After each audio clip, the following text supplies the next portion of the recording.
Құрметті ата-аналар, балалар үйде жалғыз қалғанда терезенің жанына жиһаздарды қоймаңыз.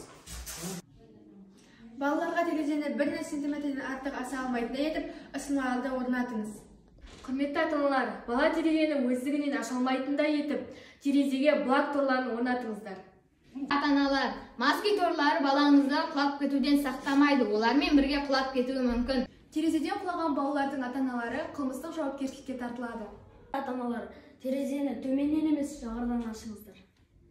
Біз осы челленджімізді Байғанин ауданының барлық мектептеріне жолдаймыз.